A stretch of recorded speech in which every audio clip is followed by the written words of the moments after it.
Oh, ready to go? Yeah. Let's get it. G'day everyone. Before we start the podcast this week, just want to give a shout out to one of our listeners, Josh Rose. He's taking on the Trek to Charl, a 2-day 75k hike to raise vital funds for the Toowoomba Hospital Foundation and support life-changing cancer care in our region. Every step he takes helps fund exercise services at the Regional Cancer Centre, giving patients the support they need to stay strong through treatment and recovery. Cancer changes lives, but so does community, and together we can make a real difference. If you'd like to help Josh out, we'll put a link in our bio where you can click and you can make a donation there. Every donation, big or small, counts and will have a lasting impact. Let's do this.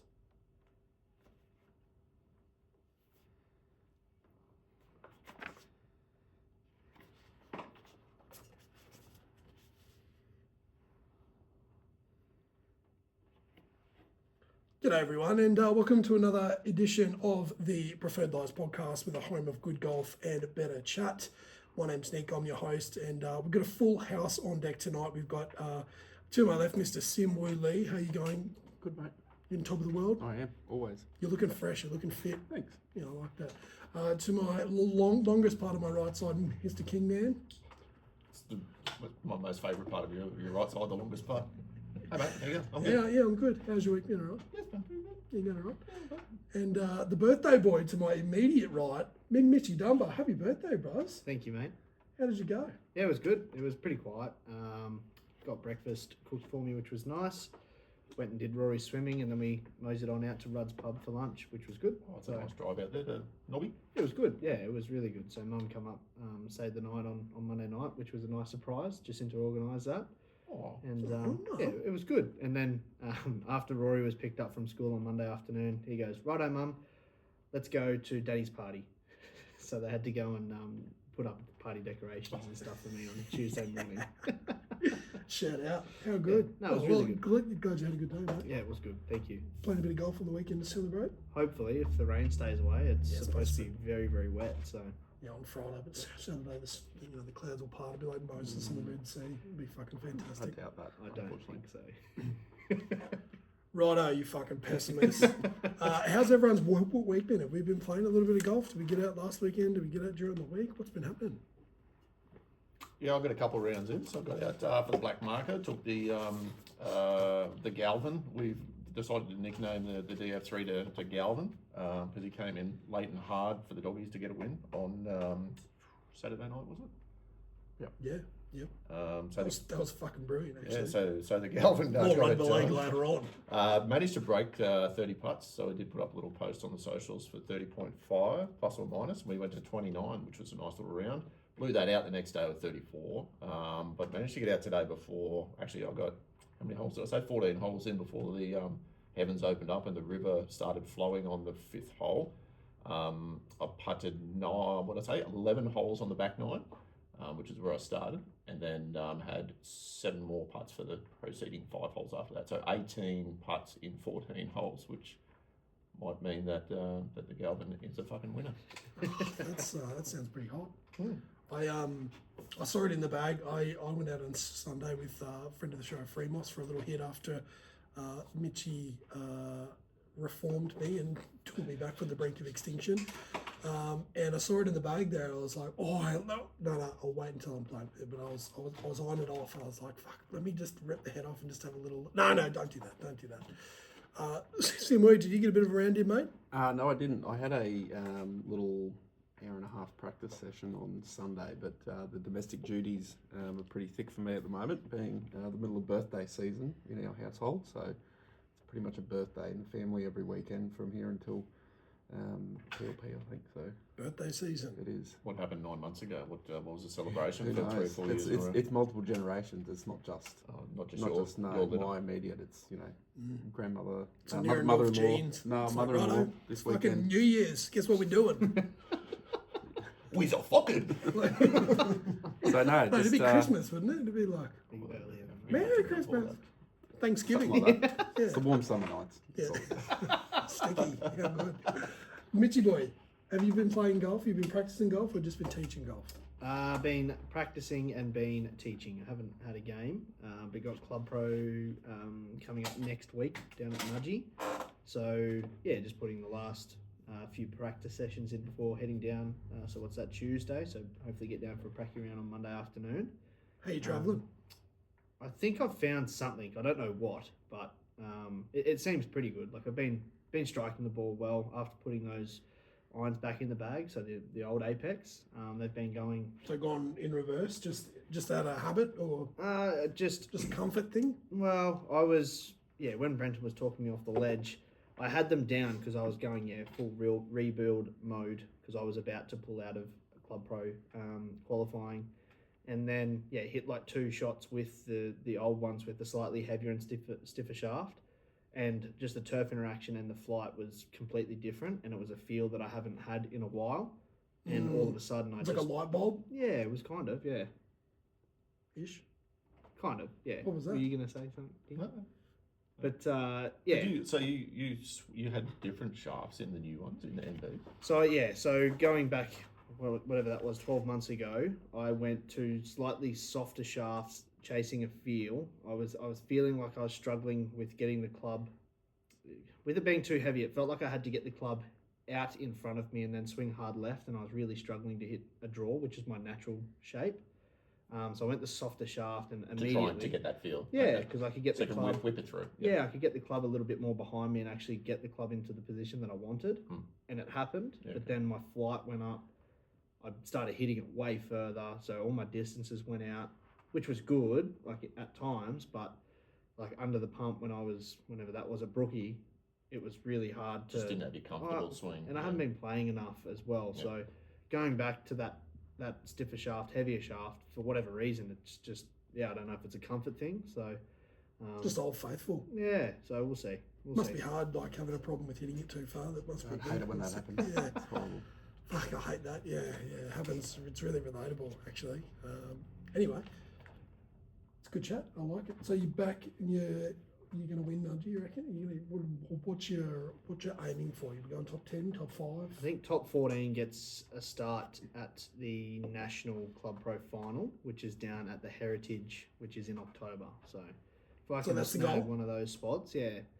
But a win would be nice because I think you get your travel and everything paid for and Fuck yeah. a couple $100 extra. So that'd be nice. So We'll be rooting for you, mate. and I think if you win, you get a start at the Queensland, whatever it is down there, Open or is it PGA that's down? Queensland PGA. Queensland, yeah. So I think you get a start down there as well if you're top 2. So Which then can potentially lead to Australian PGA. yeah, if you have a good week, yeah. So So it leads to the Open and the Masters, and you'll be. and then I'll be And calling in. That's when you call up your mates to caddy. We'll just no, go on a we'll- rotation. We'll get to come down for Australian PGA. Like we're part of his support staff, so we're Yeah. on the ropes. Physio. Just wait at the ropes. watering. We'll meet Pipe at the watering men. hole. Where's my team? Oh, they're hammered, man. It's fucking it's up our 7. They are blind. Bet Like, 50 that's cents what- to see who gets closest to each hole. Oh, they're red Fuck off, shirt. Mitchell! Get it close. Change your clubs. Let's Can I do chat. a quick Oh shout yeah, out? Sorry. absolutely you can. Sorry. I just want to do a quick shout out because I don't know whether they're going to listen for too long to wait till the end because they're hopefully new listeners. But quick shout out to Mitch and Sean, 2 fellas I am working with at the moment. They I happened to mention in passing that there's a little podcast that they should be listening to if they like, good chat and a little bit of golf stuff. So yeah, Sean and Mitch, hopefully they welcome to listen the team, at fellas. least to this part. I was going to say 2 blokes just stop listening right now. Yeah, they're like, fuck Well, this. it's all part of my plan. So I just tell people that I'm on a podcast, and then you say, "Well, I'll give you a shout out," so that makes them listen, and that just drives the numbers up. So what you got to do every week is just go around, say, "Hey mate, yeah, podcast. I'll give you a shout out if you listen." Done. That's just driving the numbers up. Just marketing 101. Guerrilla marketing. Sex sells. What is it? The sex sells when you sent me from Alfred Blokes. And I'll Two band. put in his flano and the wind. It was wild. I do have an update. I changed my razor blade as well. Did you? I had a clean shave. No today. more single? I got one little. No, still on the. Still- on the oh, yeah. just a freshie. But So Yeah, but not the old one that manked you up a bit. No, I remember I remember why I was going down that after I listened back to the podcast last time. There was a train of thought around it, and it was all about the ship of Shacky. Fucking. So that's why I was talking about the razor blade. I just sort my razor blade out before I've got to pay off my bet. But after P Reed's showing at the Open, I think my goatee look is going to be put in the top shelf for a little bit longer. Yeah, we'll have to make another one because I'd like to see one on you. It's a solid look. Similar, you started to grow a bit through in prep. It is in preparation. Yeah, I like that. That's good. Let's talk all things Open. And Scotty Scheffler at 17 under cruised en route to a 4-shot victory at the 2025 Open Championship at Royal Portrush. Many described him and his game as inevitable, and indeed this week the possibility of anyone else lifting the claret jug began to feel very remote beginning on Friday evening. Scheffler's clearly the best player in the world now and has been probably across all 4 major championships, or he's won sort of 3 out of 4 legs of the Grand Slam now. Harris English finished solo second at 13 under. Chris Gotterup, he finished on the back of him in solo third at -12, and continuing, he continued his excellent form from the Scottish Open. Both of those players are considered now strong-ish options for Captain Keegan Bradley for Page. Wyndham Clark's another one who had a strong finish. I know we're all sort of fans of him on the show here. He didn't do anything to hurt his Ryder Cup chances with opening 76, then going 66, 66, 65 to finish T4 at 11 under alongside Hao Tong Lee and Matty Fitz. Boys, the Open. Last major of the year, it makes me a bit sad. Did we catch much of this, and what do we think of old Thanos Scheffler just getting the job done again? It was so impressive. Like, the bits and pieces that I watched, it was just unbelievable. Like, he was totally in control of his golf ball. His distance control was on another level. Stupid. Like, it is so tough to do what he did. It was unbelievable. So he's going to win the career Grand Slam, I would say probably next year or in the next couple of years. But what's the one he's missing? US Open. Yeah, okay. That's Shinnecock's not going to be a bad fit for him either, I don't think. No, it's just ball striking, control your numbers, firm and fast. So he is going to be a heavy, heavy favourite as long as he stays healthy. And out of prison. But it was stupid how easy he made it look. Simway, your thoughts? Obviously there's a few keys to his game that make him as good as he is, which is what Mitch was just talking about there. But probably the thing that's changed the most over the last year or two has been his putting. Since he put the mallet, the spider. So over this weekend he gained 8.5 strokes on the field putting. Holy fuck! Literally ridiculous.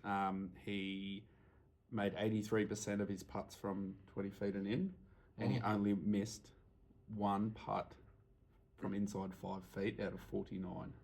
Those are Adam King kind of numbers. So those were the ones that he was struggling with, those short ones. Cheat code, yeah, well. So it's just transformed his game, and everyone knew that. Like, he's always been a good ball striker, and maybe after the Pastor incident, he sort of lost it for a little bit. But he's always been a really good ball striker, except according to Bryson. But it's the putting that in the last, I don't know how long it's been, 18 months or that's elevated it. Yeah, that's changed. So and Rory was saying that because Rory was the one that kind of told him, told the press, you should go to a mallet, mate. Like, it's the only thing that's missing out of your game, and he does. And what was the stat on NLU? I think in 32 games that he's played, he's won 40% of them. Yep. So he's had 13 wins since he went to the mallet out of 32 starts. That's ridiculous. 40%. It's ridiculous. Fuck me. Any other thoughts on Chef from you, King Man? No, it was almost boring. It was a done and dusted, really, wasn't it? He had that one little hiccup, the double bogey out of the 6, I think it was, and then birdied the next one. 8, in the bunker. And birdied the 9. And birdied 9. And then just kind of went about his business again after that little hiccup, and just sort of went to work. Kind of coasted in, rolled up the sleeves, couple of late birdies, and then it was all done and dusted. But like, it was super impressive because he was playing with Simwu's one of his stablemates, Hao Tong Lee. Yeah. Which would have been a battle on its own, being amongst the company of the great Hao Tong Lee. But yeah, Hao Tong Lee on the first hole hits it to 3 feet or something like Hao that. Tong who? And then then Scotty just gets up there and hits it to 6 inches or whatever it was. Yeah. And that's a BBE. pretty pressure-filled moment to have his lead go to, what was he starting? 4 in front. 4. To go to 3, all of a sudden it's like, well, this isn't so sure. And then all of a sudden, just almost holes it. No, we're all sweet. Yeah, we're right back. We're good. We're good. What do we make of his comments around, being sort of unfulfilled around all these wins he's getting? Do you guys have any strong thoughts either way on this? I have just listened to his press conference after, and I think he sort of clarified a few things. He said it's very easy to take a quick grab in this day and age and replicate it, and people just think that's all he was talking about. But I think he was just putting it in perspective around, having a family and all that sort of stuff as well was very important. And then he said, obviously, I've worked my whole life to be a golfer. That's what I wanted to do. He mentioned that as a kid, he used to wear long pants when everyone was wearing shorts because he saw Justin Leonard and all those guys wearing long pants, and they used to laugh at him in Texas summers wearing long pants. So, he's been driven to do this his whole life. But other than, do that, his family is very important to him. Yep. That and faith, I think it was all about those two things. And, my kind of takeaway was that it's not, I'm unfulfilled from winning, it's you win, you celebrate, and then It's not everything. you go to your next step. All right, what do we got? Well, we got to fly out tomorrow, and then we got to practice, and we got to start again. So that's what's dangerous about him, isn't it? Because he's like, he's not going to go through that peak, like win his Grand Slam and then, go off for a little bit. Like he's just constantly going to be like, okay, keep going. Yeah. But that's going like back to what Tiger was doing in his prime. He didn't come out and say, oh, this is unfulfilling and along those lines. But it's later come out that, like Stevie Williams, when he won whatever it was, the US Open, he said to Stevie after the win, he's like, radio mate, I'll see you at the range at 8 o'clock tomorrow morning. Yeah. Like, we are going to win the next one.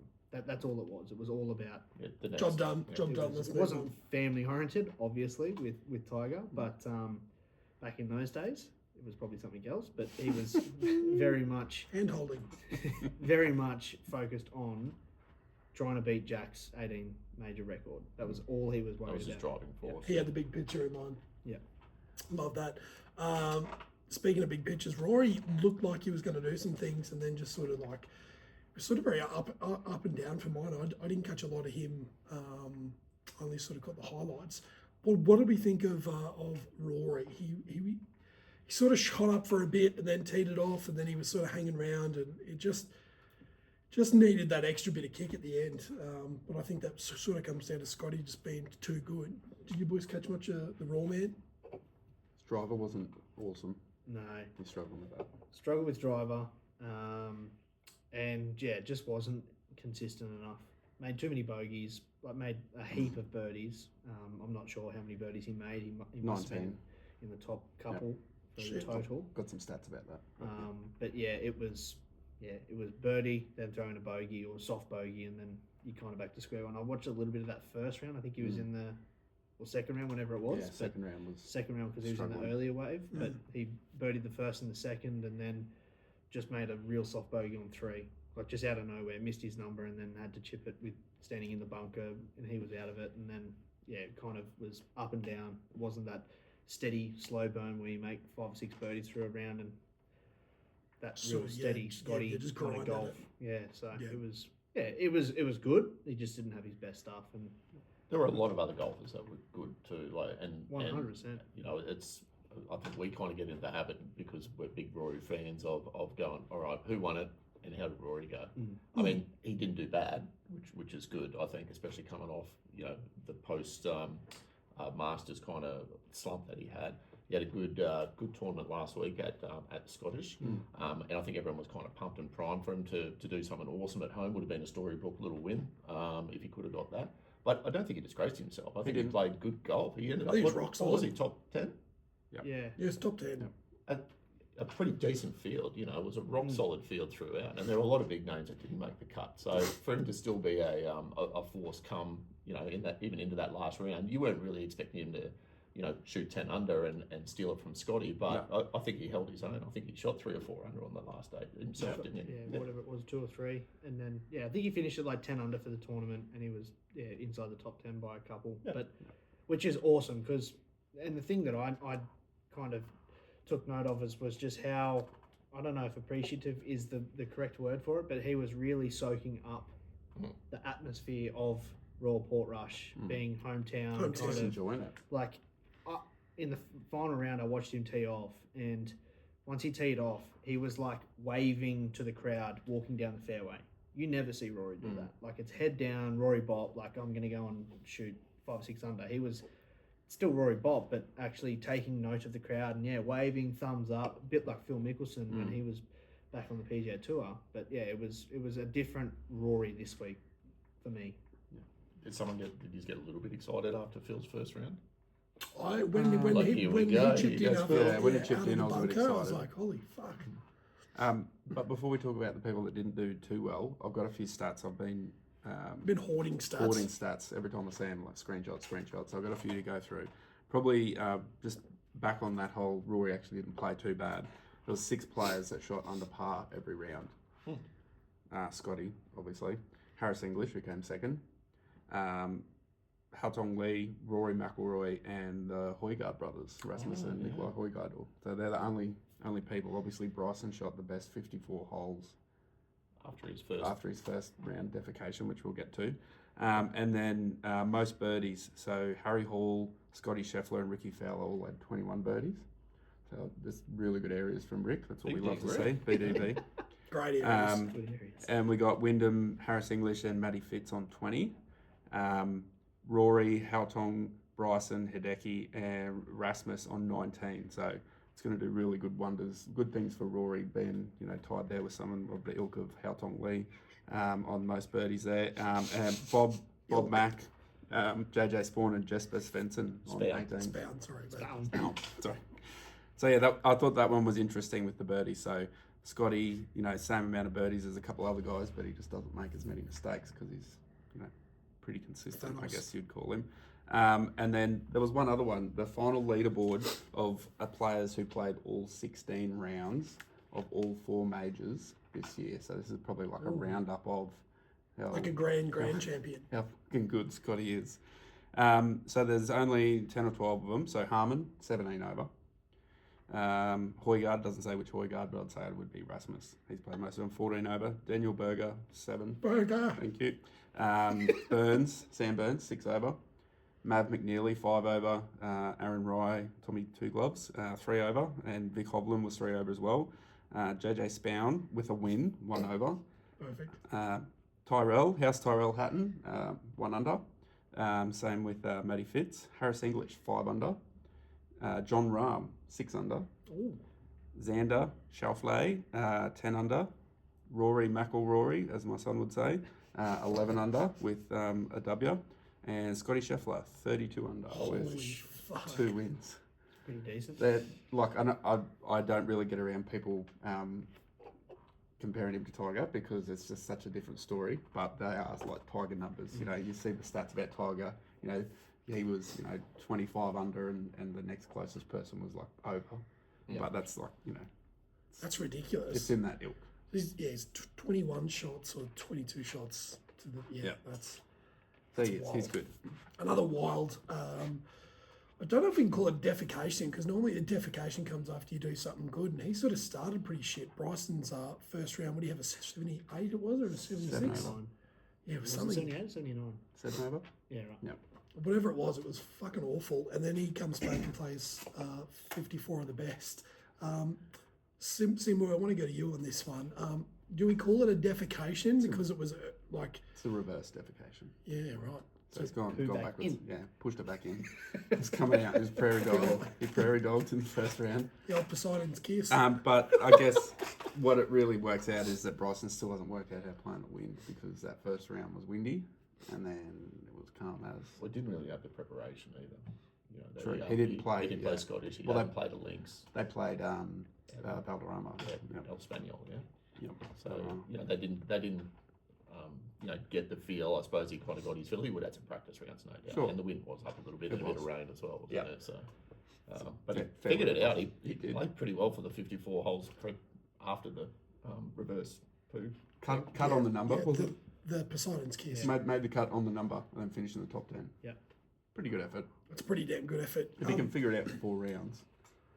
Well, he only needs to play 3. Yeah. I'll see that, and I love all those comments on social media, like, oh, well, he's good at 3 rounds, isn't Classic he? Yeah, it was move, the first fucking round that he didn't Fuck bring up, it out. stupid. Fuck Yeah. up. Any other highlights from the Open, boys? Any other stuff that caught our eye? Leash. Big Leisha, Yeah, yeah. Aussie that Aussie. made the cut and was doing pretty well until the final round. I think he shot 78 himself on the last round. Yeah. Bit of a defecation. Just slipped right down to 54th or something. I think he ended up. But, Yeah. Leash. he was looking pretty solid there for a while. He He was was. looking good. And he had some comments about the pace of play on that first day. 6 hours or He something. wasn't real pleased. I thought I saw something on Facebook or Instagram saying that it took him 3 or 4 hours for the 11 holes Yeah. or something like that Yeah. with Rory, JT, and was it Spawn in that group? Possibly. That's a long time. He got put on the clock, I'm pretty sure, Yeah. Spawn. So, Yeah. or Spound. It's bound. What when you say they go on the clock, like are they just being timed? It's like a first warning. Yeah. So Okay. the rules official will come over and go, hey, we've taken note over these last couple of holes. You've had a couple of bad times. You're now on the clock. And then it's kind of like this is your first and only warning. If you get another bad time, it's a stroke penalty or 2-stroke penalty. Start stroking, guys. Start stroking. Fuck yeah. Anything else? One more thing. Obviously, we've all got our microphones at half mast today because Ian Baker Finch has announced his retirement from broadcasting. So he's obviously been a big voice for golf, especially for the people that listen in from Australia, hearing an Australian voice when they're watching the US-based golf. But yeah, it was announced today that he's hanging up the microphone. So there'll be no more Ian Baker That's a bit Finch. sad. Well, we have had Gowie's been across there in the middle of the majors doing a little bit of stuff on those mule events. There's been a few other people floating around, so I guess they're doing like a transition period. events. Yep. Ozzy Osbourne died as well. Yeah, I was going to say, did. well, they're not going to get Aussie. We don't have a microphone at half mast for him. Full mast. Maybe. He's probably been half mast for a few years. Anyway. I'm going to leave that. That's good. Any other review side of things, though, before we jump into the preview? Any side? results from Kingy? Did you put any bets on this weekend, mate? I did. We don't need to talk about them though. I like when Reese skims over my sure thing with Adam King results when I don't win because I lost all 3. So there was a hole in one. I thought we were doing pretty well. I think it was late in the 3rd round. I can't remember who it was, but he's on the blacklist now, whoever he was. 187 meters, wasn't yards. So it must have been on that big hole that you were talking about. Big hole. 16. Yeah, drop that in. It was motherfucker. the second at Middle Ridge. Pretty much. We had Adam Scott as the top Oceania. Obviously, he missed the cut. Leash was in line for that. I'm not sure if there are any Kiwis that topped in though. Foxy missed the cut as well. Foxy missed, yeah. Okay, so Leash was probably the man there. And then the other one was the top 20. So we had 3-way there. We had Rambo, he ended up T34. Matty Fitz, who He had got a the job done. strong showing there, T4. And then Lowry, who we were hoping would have done a little bit better. He got a bit cranky in there as well. And He did. told the course to fuck off Yep. a couple of times. He ended up with a T40. He had not a bad, I was watching his final round. He had a good little run there. I think he chipped in for a birdie and then just went birdie. I think he had 4 on the trot. Putted one in from off the green and then just couldn't fucking miss. And then next time I look back, I don't think he dropped another birdie again after that. I think he ended up with 4 or 5 under, but it wouldn't have been enough anyway. So He had a 2-shot penalty, too, for yeah, little practice ball swing, moving the ball. Mm. It was random. a bit contentious, sir. Yeah, it definitely moved. 100% moved. But they rewrote the rule. Excuse me. Rewrote the rule, and if it's not visible to the naked eye, then it's not a penalty. But yeah, I think I'm not saying that Lowry didn't see it or. Well, and no, I think that's the thing. Is he's saying that he didn't see it. Like he's taking a practice swing, not looking at the ball while he's taking a practice swing, kind of swinging and bringing the head up. Is the explanation that I heard. The camera obviously picked it up because the camera was right on him live, and they've either got word from the camera or Joe Blow from fucking Arkansas was called in and said, I saw that ball move, check the footage, because they didn't pull him up until afterwards. And they took the playing group in afterwards with the match officials. It took him 40 minutes to come to a decision. And in the end, he goes, right, just fucking give me the penalty then. I'm not going to stand here and argue about it. I'll just cop it. Yeah. But he Which is obviously, obviously didn't see it. And whether he was looking at the ball or not, he didn't see it. So how do you call a penalty on yourself? And the thing is, like, you got a penalty for the ball moving and then a penalty for not replacing it. So it was 2 instead Two of shots. 1. 2 instead of 1, but he didn't see it move in the first place. So I think how- that's how where do you- yeah. that's where his argument was. Is he didn't see it move, so why would he replace his ball? Because you don't know, but surely because the whole thing that like the no laying up boys were saying, oh look, you could. Solly was saying that he saw that the ball was sitting up, and then all of a sudden they panned back to him, and the ball's in like a different spot, and he's like, hang on a second, like that ball's different to what it was 10 seconds ago. What's happened here? And then they played the vision. So if you're Lowry, I don't know if it's kind of like, oh, that's a bit strange. I think nothing of it. Like the wind could have blown it. Who knows? Yeah. So maybe it was like moved from the camera view. You could see it move, but from his potentially bird's eye From, view, you from on couldn't see top, it. it might have just looked, yeah. Anyway, Any other reviews for this side of the board, fellas, before we preview the mighty 3M Open? Ryan Gerard won the Barracuda Championship this week. So shout out to Ryan Gerard. There was a text floating around from a text thread. He sent a message to Ben Griffin, or Ben Maverick Griffin, saying, hey, should I fly over to Portrush as alternate 2? So he was second alternate. And he goes, no, go and win Barracuda. And then he went and won it. And won it. I did see that. So that's pretty cool. he needs to get some lumen, for under the eyes. He's always got those dark. Looks like he's been crying or something. Dark patches under his eyes. Looks like a panda. I get Instagram ads about that stuff all the time. I don't know why. My wife's maybe in there going, lumen. Who knows? Ruining your algorithm from all the hot titty chicks. This is my breastfeeding. This isn't This lumen. isn't breastfeeding. Fuck, I'll go and buy 3 packs of lumen just to get it on. Preview time, 3M Open. Simoy, talk to us about TPC Twin Cities, my friend. Righto, we are in Blaine, Minnesota for the second last standard PGA Tour event of the season. Did you guys know that? Geez, that's come up quick. 2. I'm sad. There we go. And then playoffs. FedEx Cup playoffs. How good. The BMW and all that shit. So all the SIGs are done, all the majors are done. We got two regular events left, 2 chances for people to make their way into the top 125. Is it top 100 now? Could be. I think it's top 100. I think they changed that. So we're at TBC Twin Cities in Blaine, Minnesota. So it's an Arnold Palmer, Tom Lehman 2000 design. So it used to be a Champions Tour stop before becoming a PGA Tour event in 2019. And a little bit of interesting information about the site that it's on. It was actually a turf farm before it became a golf course in the year 2000. So a little bit of trivia there for you. There's 15 holes that water is in play. 15. So I'm probably just going to recommend that maybe Daddy Dunbar takes this one off his bucket list. That's good chat. The bounty hunter himself. Shout out to DD. So we got bent grass fairways and tees, bent grass greens, Kentucky bluegrass, and fescue rough at about 4 inches, which is very large, and about 13 on the stimp on the green. So it'll be pretty slick. A little bit of trivia about the event itself. The 5 previous winners have won it, not on their first attempt. So there was obviously a first event, which was Matty Wolf in 2019. The next 5 people that have won it haven't had to play it before and then play it again to actually win it. So I would be Don't expect a first time. circling the first timers and scrubbing them out of the sure thing with Simon Neindorf. But that's not a thing. So that's about all I got on the course. I'm sure there's lots of other stuff going on, but Mitch might want to tell us about who's going to be there. Seamless segue. It is. Seamless.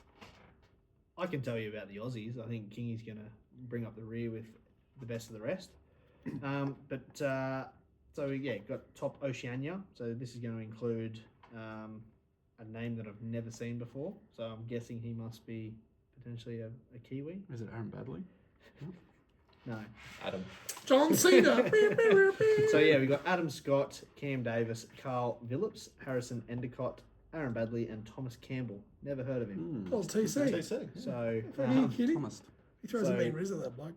looking at it's interesting that Scotty's playing. So he must be outside of the top 100. I would have to assume potentially, or he's trying to make his way Boost up even into a spot that top 7. Trying to get up.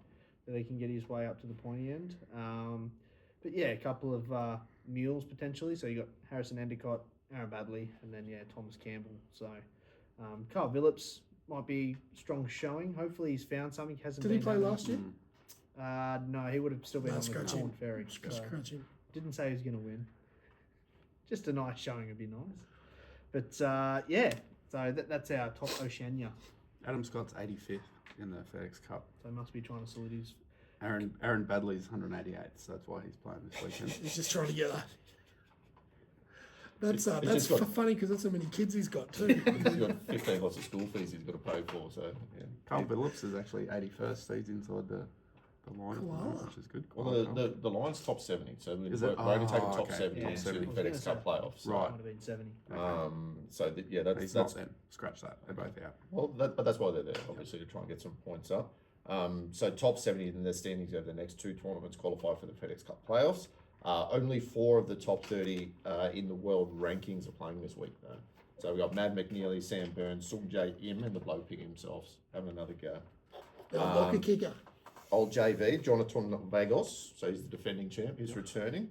We've got past champs also, Lee Hodges, Tony Finau, Big tone. Cam champ. Yep. Also having another run at it is Chris Gotterup. Gotterup coming off Gotterup, a couple Gotterup. of decent finishes, obviously won the Scottish and was top 5, was he? Yeah, how's he looking in the FedEx? I Got her up, finished one back of second place. So he finished third. Excellent, thank you. One Good. back of second He's place. 23rd in the FedEx Cup. Siwoo Kim's also playing, and Max Grazeman also. So it's not a bad little field. Obviously, it's not super loaded with guys at the top. They're probably going to take a week off to travel and maybe drink a couple more Guinness, Warm some shafts up. or go to church and find more fulfillment in life. Who knows? Sure thing with Adam King though. We are at the 3M Open, so I'm only putting one bet on the 3M Open, just because I was struggling to find something decent to bet on. No. Yeah, well, value, yes, but yeah, just something interesting because I'm sick of doing the same thing over and over again. So we've got a top 20 multi. I'm going to jump on Wyndham Clark. So he ended up with a T4 after an opening round 76 at the Open. And that was his third top 20 in 4 starts. So we've got Wyndham Clark, the blow pig, for a top 20. I've got Jake Knapp as well. Nap time limited. Yep. Let's go. So decent long hitter, pretty accurate obviously as well, which I think is going to fare them well around this particular golf course. So it's paying $6.07, but I did manage a sneaky little power play up to $6.52. My second bet for the short thing with Adam King, we're just about to jump to this preview. Live Golf London. I'm going to go Rambo each way at Live London, paying $6 or $2.25 for a place for top 4. Short thing with Adam King. Fuck yeah. London. You sound like you're fucking playing in London. TPC Twin Cities, so it favours driving accuracy. Driving distance, not so much, and putting around the green and approach are all stock standard PGA Tour event stuff. So, Excellent. yeah, sort of add that in. Bit late because I put my bets in, but thanks. I can't give you all the Put 1,000 on information, Aldrich How's Pot Live London look? What favours them? cannot. Big Spanish. A cup of It's tea a- in there. JCB is a. Oh, they're playing JCB. Isn't it? Yeah, because I saw a bit of social media stuff from the social media people, Luke Quan and all that over there. They're all attached to It's Live weird at you the saw moment. it from them, like the social media people. It's weird. Yeah. JCB is pretty long, I think, and it's pretty tough. Like Soft it's and yeah, long and thick, rough. And yeah. What are we describing here? Golf. This show's gone off the fucking rails. Gals. Look, if you made it this far, you're doing well. Aside from Live Golf London, you were just about to flick us to the turn, but I just want to make mention the Women's Scottish Open's on as well. So old Minjee Lee is the favourite going in at $10. Might be worth a sneaky little $10. little bet. Yeah, Can we just have a little bit of appreciation for the women in golf in Australia at the moment? Doing really Killing well. it. Grace Kim, Minjee, Yep. HG3, Hannah Green, all of them. Like, HG3 is a great nickname. I like What's she that. been doing? I haven't seen much of her. She's been playing golf. solid, yeah. She's good. She's golf. She's she's golf. There's She like winning golf or? Gabby Ruffles. She's doing all right. I've seen She her played- name on some leaderboards. yeah. So it's looking really good. And one of my mates who's doing his best to try and be interested in golf, he said he I'm needs... trying, sure, I'm trying. He's really looking for an Aussie to take it by the scruff and be the man, like, and do it. And I said, mate, it just doesn't work like that. Like, the guys that are the man, you know, it's one in a million. Like, Scotty's 1 in a million, Rory is, you know, Greg Norman was. Like, they just don't come around. It's a sport that you've got to watch and just enjoy watching it. You have to wait But I 15 said years maybe, for Thomas Fowler. maybe you should just watch the women's golf because Aussie girls do really good. So we're gonna do a Gould report on why the men aren't as good as the women at the moment. I did see Justice Bozio in the LET Access. What's the Board of Honour? What's it? Order of Merit. Yep. She's running like 6th or 7th Okay. in the LET Access, so Not she's surprised. still over there. Doing Not pretty surprised. well. Absolute ball striker. Good Aussie man. Come on. Step out your game up. Righto. Well, that'll bring us to the end of the front side of things. You stay right here, and we'll be back right after this. Welcome back, everyone, to the Fred Lies podcast. Time of good golf and better chat. You've joined us at halfway, which is the turn, and it's brought to you by our mates at Crush Organics. Jump on to Crush. Jump on their website. The link is in the bio. Sorry, the link's in the bio. The link's in the show notes of this episode. Use code PLP for 40% off your order and get to it. How good. Now, just on that, I copped a bit of flack last week. We left some of the PLP Cup team reviews to right at the end. So we thought before we get into our steamer and the Bunty and Rowan's Rugby League, we're going to jump in and we're going to do a couple of the team previews now. And we've got an absolute all-timer here from the one and only DD, Daddy Dunbar. He's bringing up a team. Last few years it's just been him and Riley, but he's got a couple of extra little fucking mates that are coming along, and he's gone to the extra effort of recording his team preview. So I'm going to flick it over now and get a listen to the Kelly gang. Hey, you fellas. Hey, I'm on the phone. Jesus Christ. Sorry about that. Well, all you hunters of the bunt, this is the Kelly gang. We may be rough, we may be slow, but by God, we're expensive. So at no expense to the PLP, we've managed to import our most southern member up from the wild central west of Dadkissin country. He may be our most accomplished member, but he's known around these parts as the Chocky Milkshake Kid. Handy on the golf course, but even more handy for those after golf festivities. This kid will be buying for the best on ground helmet, and by God, he may well need one, as he's known to compression test the odd driveway with his scon from time to time. The team's namesake can pretty much hook you up with anything you need. You just ask him. And then there's our anchor man, Balake. Don't be fooled by his youthful good looks, as underneath there's a golfing machine. But more importantly, will give anyone a run for their money off the field. He is the stayer of the group, known for his eclectic choice of drinks, including vodka cruisers mixed with Fireball with a tequila chaser. And that's just for breakfast. Also known for his sharp shooting skills as a target for PLP's very own Nitty D. You'll have to buy him a pineapple cruiser for that story. And then there's the youngest of the group, who along with the Chocky Milkshake has a penchant for head injuries. And that's what brought him to the golf course. This is where he has emulated his long and distant relative, Ned, out on the golf course, where he's managed to bomb and gouge his way to a PLP Cup win and a number of other unmentionable near victories. Away from the course, he will hopefully represent after a slightly more restful preparation than last few years. Coming from a recent spell, Riley D is likely to go hard early, but who knows how that will pan out. Rumoured to love drinking exotic straight spirits as his favoured victory drink. And there's the old fart bringing up the rear. Not really known for anything of note, so will most likely be in bed early watching his favourite ABC series. Most noted for having all the gear and no idea on more than one occasion, Daddy D managed the Bradman Award in PLP 1.0, so it's only up from here. Not known for his drinking prowess, but could lead the odd playing partner astray if they're not aware. This ramshackle group of country yokels could stand up and deliver, but then again, we might not. Daddy D out. That's fucking all time. My favourite part of that was Balake. I really like Balake's name. Shout out Blakey, and also been known to lead someone astray. I think him and Freemos dusted fucking 2 bottles of liqueur last year, didn't they? It was butterscotch schnapps the first bottle, and then I think Freemo may have picked something up from the halfway house. That's right. That sounds like that. What do we make of the Kelly gang's chances at PLP, fellas? This could be a real dark horse out here, I reckon. Yeah, the old sandbacker Riley D. What's he playing off at the moment? 39. 20 something maybe. Are He we- might be under 20. Are we skinning that down a little bit? We should be. He's 5 been shots playing at least. comps. No, he's literally been playing comps. Yeah, we might need to see a transcript for that. I will get that golf link history to you. Excellent, that'd be great. Thank you. That with Blakey, and then fucking the golf pro from CBA. Parks. Yeah. Yeah, it's going to be a It could be anything. The chalky milkshake. that might be a sneaky little solid bet in the what do we call it? The Calcutta. Calcutta, yeah. Are they in your stables, Simway? Are they going to feature? Are you going to part with a couple of lobsters to punt on the Kelly game? We're not willing to release that information yet, mate. Excellent. I like that. Bit of a dark horse team.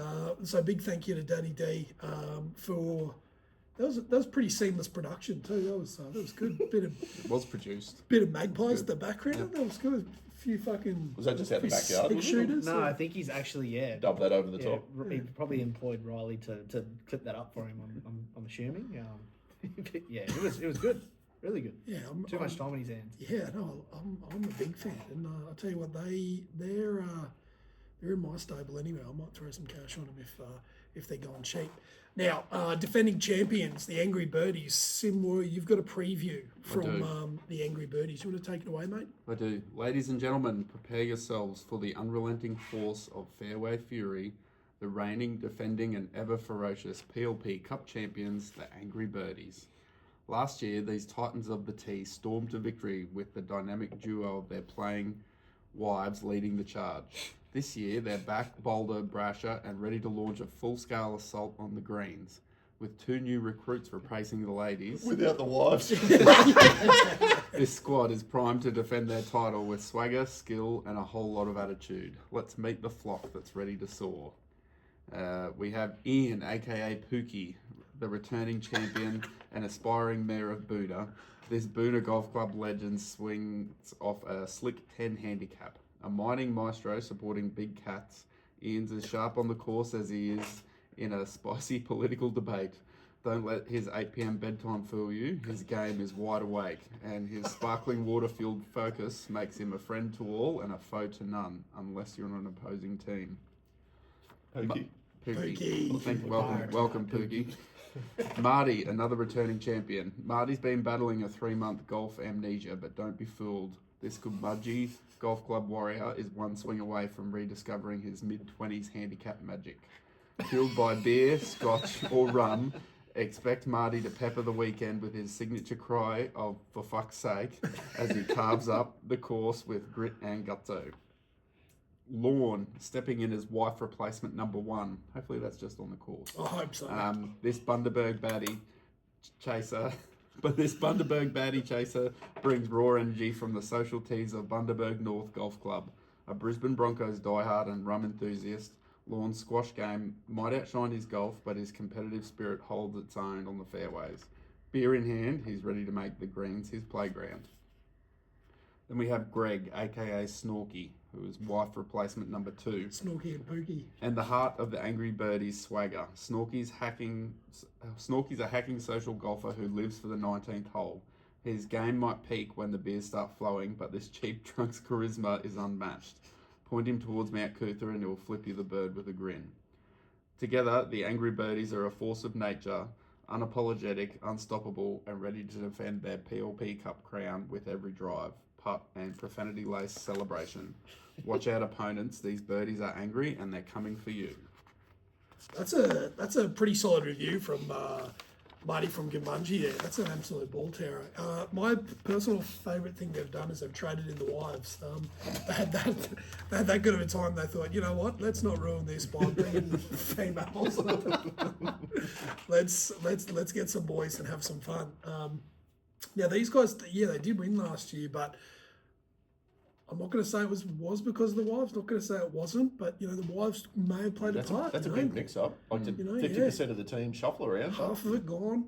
Surely they're rebuilding this season then. But they know how to win. The core group is there, old Pookie, and they bring it in Snooky or Snuppy or whatever old bud's name is as well. We'll be sharing the Snuff up, I guess. The honeymoon suite, no doubt, at Coralvin. Wife replacement. I love that they've gone with wife replacement. That's good. So big shout out to Marty and all the team from the Angry Birdies. Absolute ball terror of a review. We've got one more to get through, and then we're going to jump into everyone's favourite back nine segment. This one's from Luke's Ladyboys. Now, last year Luke's Ladyboys actually won by half a shot, and because they were not present, Basketball the award went to the Angry Birdies. So this team actually killed it last year. This one was sent in by Tomo, so I'm just going to start off. Luke's Ladyboys, starting off with Luke. This man may not need an introduction to some, whether you call him the Duff Man, Luke, Daddy, or that stupid fucking cyclist as you drive past him, coming back for the weekend and swapping out the spandex for a polo, he will definitely be a wild card. He once had the sexiest swing on Mount Coolum golf course, but now who knows. Handicap, I don't even know if he has one anymore, so we're thinking around an 18. Loki, friend of the show, he swapped out the golf for being a triathlete. He's going down the Mike Usher path there. Then we've got Blake. What a bloke. This fella jumped on instantly when the call was made that we needed to ring in, so extra bonus points. A fellow Mount Coolum member. He's a hardened and conditioned to great banter and good times and potentially a cheeky helicopter out there. He's around an 18 handicap. Chris, the best I can do is an aggressive light switch. If you're in a car park, you better not talk any shit to this bloke. He can fire bombs at you straight over the nets with any club of his choice, but can also hit it 300 straight bullet when he gets onto it. He stands on the wrong side of the ball, so unfortunately... he stands on the wrong side of the ball, unfortunately, so everyone be nice to him as he didn't choose to be defected, but he can hit an amazing wedge as well. Always a good time despite his actual real-life left-handed handicap. He sits around 17 to 18. Tom, the booker of games, the sickest of cunts. I was debating whether to say that or not. Sorry, Tommy. Ever seen a beaver tail that comes off a good shot that takes a bucket of sand? You will, don't worry. Can break 80, but can also shoot 105. Can sometimes putt, but also sometimes not. If the game is off during If the game is off during PLP, toilet seat will be in contention for around his neck. Draw is not really in the vocabulary unless with a driver and an accident. Did get some praise about his fall calling ability, and he sits on about a 10 handicap. So that's Luke's Ladyboys. So I misspoke before. It was a tie between the Angry Birdies and these guys last year. Because Angry Birdies were there for Prezos, we gave it to them. We couldn't do a playoff. These guys are pretty sharp. The only thing I'd say is that Lukey Boy hasn't really been focused on golf as much. So that could be a detriment because his handicap would have held from when he was playing. Dropped about 18 to 20 kilos too, and he's a fit mate. I'm not sure if he's drinking though. But I don't think he was drinking last year either. I got some stats from him last week. He was in Melbourne on the Terps. Yeah. But maybe he wasn't hitting it hard though. But yeah, he might have had a couple of vinos or something. But there's some ones to watch. Yeah, there's some good little guys. There's a few blokes that didn't come last year though. The Blood Blake and Chris. I don't know if those two came. I think the left-hander is the bloke we saw at the Scramble, who hits it 1,000 fucking miles. So for reference, when we played the Scramble last year on one. He hit this thing that fucking far. He was up in line with the footpath on one. What did we? I think we snapped it at like 325, 330 or something. Big boy, yeah. Yeah. That was that was the only one he hit straight all day. But fuck, it was good. It was a long one. So yeah, that one's going to be an interesting team to watch. DD's going to do up a Calcutta list for us on the day. So yeah, just a reminder to everyone, bring some cash and you can win some money at the mighty PLP Cup. Now, that's PLP Cup team previews done. If you haven't got yours in yet, there's still time. We want to do 2 next week and 2 obviously the week before the Cup. We're saving the best till last, obviously. The OG PLP team. Shout out. Let's get into it. Let's get into the steamer of the week side of things. We'll get into the back nine, into the meat and bones of this one. Mine goes to Sergio. Hole 2 decides to have a little bit of a hissy fit and snaps his driver. Has to play the rest of the round with his 3-wood. Unable to replace. What do we make of this one, boys, from the Ronald McDonald wannabe? I don't think he meant to. It was kind Just of whapping on like the he's come up through the ball and then he's kind of, recoiled real hard back, and in that, left-hand swing from a, right-hand follow-through has, made contact with the ground and snapped it like, I don't know, 2/3 of the way up the shaft. Good snap. That's a very Unfortunate. hard spot to snap a golf club without hitting it over your knee kind of thing. So obviously a bit of anger in that. I was telling the boys in the green room that Jimmy and I were watching it live when it actually happened in the 4th round, I think it was. And I said, the commentators were saying, "Here's Sergio. He's hitting fairways. He's had a great tournament so far," and then he proceeds to, shanky boy this one hard to the left. I believe he pulled it. I didn't actually see. He's right-handed. Left. He's righty. Yeah, he's right. Went I left. thought you said he was lefty. Yeah. No, he swung her back went around. from right hand follow through left hand. Right, yeah. So definitely it was a snappy dog hook hard left, and then as soon as he's hit it, and Jimmy's like, "Ha!" And then old buds, Sergio's brought it back, and it looked like he just clipped the ground, and then he goes, "Oh no, he broke his club!" And the club's just like slid the club that wasn't in Sergio's hand, the other half. Slid towards the caddy's foot, and the caddy just didn't even blink. He's just like, there's another fucking shaft that Sergio's broke. He wasn't like, "Oh no, we're fucked now," or like, "Oh look out." He's like, "Yep, there's another one." Muy buen. Unlucky. Do you boys have a steam of the week? I got.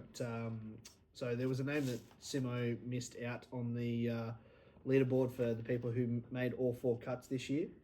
And that was Cam Smith, who missed all 4 cuts this year in majors. So,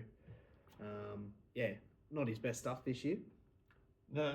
Not great. Just had a pub. He's got a smoking hog misso and a couple $100 million sitting in the bank account. He'll probably go home and go fishing when he's finished in London.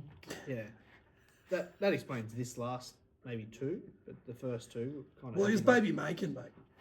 Happy hunting ground Masters. He's had some really good results there. And then the PGA kind of. Do you think his heart's just not in it? Well, it's that old, like, it's hard Was he to. at the PGA? Oh yeah, they did bring him back in because he's got slightly, 5. He's got 5 years. Because he's got another 2 years because he won in 22, so it's 5-year exemption. Well, it's hard. Yeah, it's also it's hard. Like, it's hard to get out of bed when you're sleeping on silk sheets. So when you're already made your money and you've won your majors, it's a lot harder than when you're grinding and trying to win that one. And I don't think he's looking for legacy, is he? No. Oh, Cammy Smith.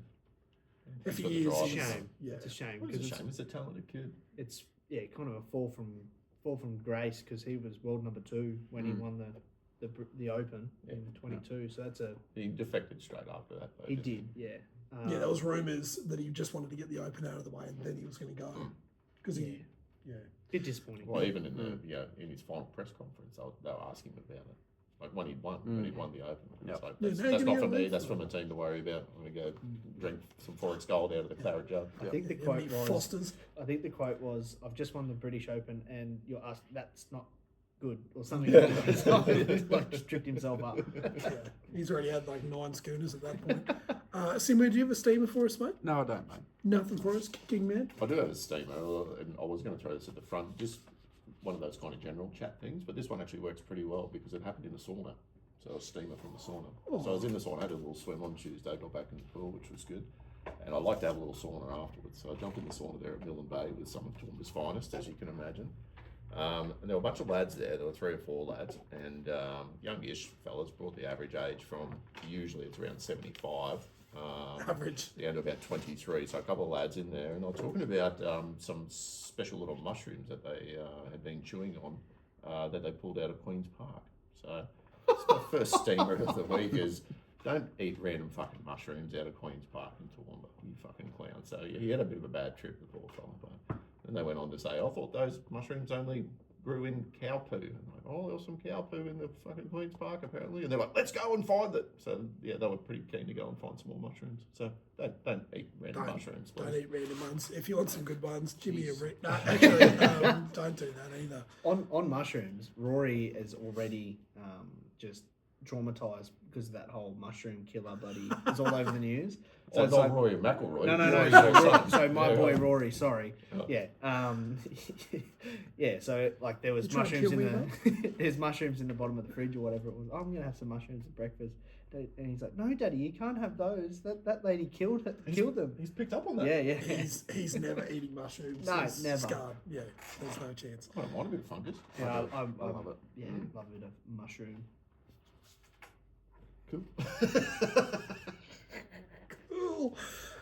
Bounty Hunter of the Week. I've got one from DD, Danny Dunbar. He sent a bit of a warning message out. He put it in the PLP Cup group chat as well as the Bounty Hunter Discord.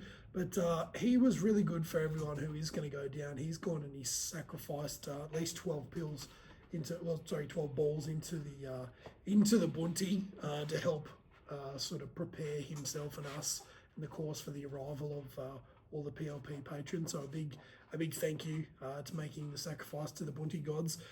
He did also send out a warning if you're not on the group chat or you haven't seen the Bounty Hunter Club message that there's a bit of road work around Coralbin at the moment. So maybe give yourself another 20 to 30 minutes, just because you don't want to try and be there right on time and then run into roadworks. That'd fucking ruin your day. So big shout out to DD for sacrificing balls and heads up on the roadworks. Any Bounty Hunters from you lads? No, I got nothing this week. I haven't been out on course, so Nothing. no. I've just been fairways and greens, mate. You know. Fairways and greens. Just pretty. Actually, I had one on Sunday. I was on 5.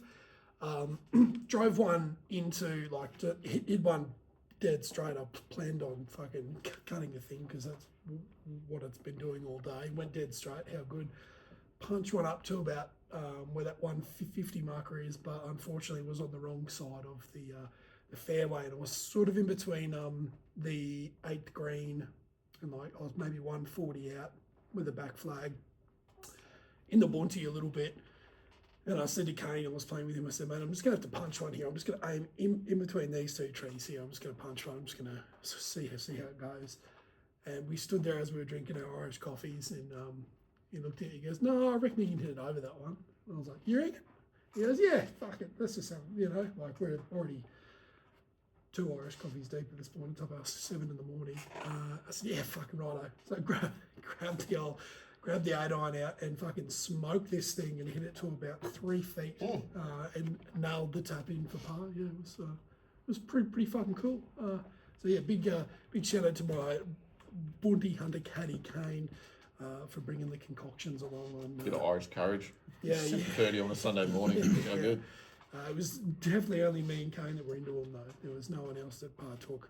Just me and Kane. There might have been an 8% rum floating around at 6:30 in the morning too. But we're not going to talk about that. Rowan's Rugby League. Sim Wu, do you want to talk to us about the tipping and the fantasy side of things, bud? I do. Just before we get to that, probably it is a little bit of a steamer of the week, but it is definitely in the Rowies Rugby League corner area, so I thought I'd bring it up here.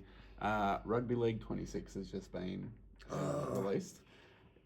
It is almost exactly the same as Rugby League Live 4, which was made in 2017, I believe. There's been a raft of issues and bugs and all that sort of stuff with the release. Downloading it took forever, and then as soon as I downloaded it, needed a 60 gig update. Yeah, there was no patch on that. Yeah. So they haven't done super well there, but it's still pretty addictive. Is it like I held off buying it because I had a feeling it was going to be the graphics are better. Dog shit for days 1 and 2 while they upgraded. It's good everything. now. Like it's still it's pretty good now. But yeah, Is the it graphics worth are better. $90 though? Or am I waiting to the if summer you're doing sales? if you're doing it to make sure that your 7-year-old son will leave you alone for 5 minutes and not ask you, can we get it? Can we get it? Can we get it? Then Can we have a it's pool probably- dad? Can we have a pool dad? Yeah. Probably worth it, like it was for me. So, but no, back into the regular segment. So, I just want to say I don't know how we had a joke around this round. I'm not sure whether everyone saw that, but we did. As admin, I apologise for that, but I don't know how that occurred. But everyone got double points, so too bad if you didn't tip real good, but everyone did. I think the lowest score was 10, I believe someone got, and everyone else got 12 or 14. So all's fair in love and war. And we have NB Sports Fan sitting at the top. Mitch, you benefited pretty well, so you're second now. And you're tied with the Irk. So there's actually 3 years on 99. And Goldsby's had a bit of a fall from grace, the poor fella. He's dropped. He has dropped. And he's tied with Clifton Butch on 98. And then I've dropped a bit as well. I took a roughie on Thursday night. I went cows. I just thought the cows. as well. I just thought they had to do it. I just thought they had to do it. But the Finns are hot when they're hot. They're averaging about 40 points a game at the moment. So there's rumours out there that they're going to be the opener for the Aussies this summer, averaging 40 points. So, then we got Marty the Garbage Can, Tommy B, Kingy, the boy from S&B, Dice, Carter, Harry Pot Smoker, George Pez, Reesonator, Fasty, and RIP Crime Scene, who gave up tipping some weeks ago. That joke around really hurt Crime Scene. It did. And then over in the Supercoach area, so not a real good week for a lot of people. There's a lot of sub-thousands getting around. I think I only got 675. I don't know how that occurred because I had a lot of players playing, but I really don't get Supercoach, so I must be like a New South Wales origin, so I just don't get it. Anyway, Stewie is got a 400-point lead over Cap Harrigan, and then he's only about 60 ahead of the Canberra Killers. Better than Lego Westbrook Wizards, Wong Team Right Time, and the rest of everyone else. So I think we're down to the pointy end of the season here. It's sort of the top 5 or 6 guys regularly score above 1,000. Yeah. So they're like the Supercoach people. It's tough. It's tough to catch. So they're on 24,000. 24,000. There's 3 guys on 24,000, and then 3 on 20 or 4 on 23, and you get down to the Kikuyu Kings on 18,000. It's just not the same league. We might get relegated, I believe. It might be a 2-tier system next year just to make it a bit fairer. Yeah, all the shit kickers, all the Who Cares Cups down the bottom, we can play against each other. I think it might be a bit fairer. The Who Cares Cup, I like that one. That's a good side of things. But no, Rowie is very excited. Origin's over now. He's a little bit worried about the news about Des possibly getting the boot and his antics in the. He was firing up in the dressing room after the loss. But fair's fair. If the boys want to be in the shower jerking off after a loss. I'll tell you what I didn't like out of that. It was the boys wearing their jocks in the shower. Like I can just get it out. They're footy fellas. No, they know that the cameras are on. That's why. You're not getting slugged out. Yeah, fuck, I don't know. Buddy smugglers on. Get them out. Jesus Christ. But no, it's 2025. We're coming up to the pointy end of the season. It's good. Origin's done. Everyone's priming themselves. 7 rounds left? 6 rounds left. 6, I believe. That was 19, I believe. I'm going to be sad for another few months now. Fuck. There's 27 rounds this year. Is there? I looked yesterday or the day before. So this is round 21. Because they got the extra 10. Yeah. Yeah. Okay. And then, did Perth come in next year or the year after? I think it's 27. Yes. Yeah. And then that's going to even things up. Joshy, just before we think about potentially wrapping up, Joshy Inglis hit 78 off 33 today in the T20 against the Windies. Yep. I was working from home today and I was watching him and Greeny. Yeah, Greeny teed off to another 50 off 56. So he's finding some form over there, which is good. And he got runs in the last test, didn't he? Both innings in the last test. Didn't break 50, I don't think, but a couple of 40s. Yeah. The really good news out of today's game is that Sam Constas didn't get out cheaply again because he wasn't playing. Drive by from Simway. I like that. I don't think he was. No, he's not part of the T20. It was Fraser McGurkin. But, Fraser McGurkin. That's bad. So I think there was probably that plan just to change the teams up because it was almost a completely different squad. You had Tim David and Cooney got a debut as well. He opened the bowl. He got taken. He got taken to town. 10 and over. Or something. Did he end up with any? How good is Adam Zampa though? He got 3 20 It was good. So zippy. Cooney none for 33 or 4. Yeah, that was. I think the last over was a maiden. Like he was getting flogged off the Oh, first three. close to. I think he went for 30 runs off his first three. Yeah. And then three off. Not his last. great. Not great. Not good areas. Those are last Cooney. man stand areas. Connolly get a bat or not? He wouldn't have. would he? No, No, he was coming in like Thankfully. 5 or 6, I think. thankfully. Maxwell open. Oh, Yes. undercut. 12 off 10. Yeah, And not captain, too bad. the fucking Ox. So we got Sri Lanka next, I'll do it. I think. The We're Bison. going to Sri Lanka, I believe, or something I like that. love this bleed over between. All right, we're getting to the pointy end of the rugby league season. Yeah, we get a Sorry, rugby league season, and now we're starting to bit get of serious everything. about cricket getting fucking firing up again. Yeah, so good. Who's going to be like we've got Rowers Rugby League. Are we going to do like a fucking Carl's cricket. Carl's cricket? Carl's cricket corner. Love it. It's already done. How Carlos. good. Lock it in. Any other random yarns from the week that was, fellas? Anything to add to this epic podcast we've had thus far? No, just another shout out to Mitty's birthday. Yeah, happy birthday, birthday, mate. mate. Thank you. Yeah, thank you. We're 23. 28. 2 years away from 30. Have to start planning something. Yeah, look at Dave. 20. 35. 20. You're young, you're a sprightly little weasel. I like it. Little rascal. Right, well, that pretty much wraps us up. Jump onto YouTube, give us a like, give us a share, subscribe to us, go do all the good things. Jump on the website, leave us reviews, comment on the Spotify pages, do all the good stuff because we do see you, we do notice you, and we do really appreciate it. As we said in the intro as well, jump on. There's going to be a special link in the show notes to donate to Josh's trek for cancer. I think he's doing. I can't remember the name off the top of my head, but jump on. There'll be a link. Even if it's just a couple of bucks, it all counts. If you can't get out of it, get into it. Don't put sugar in your coffee.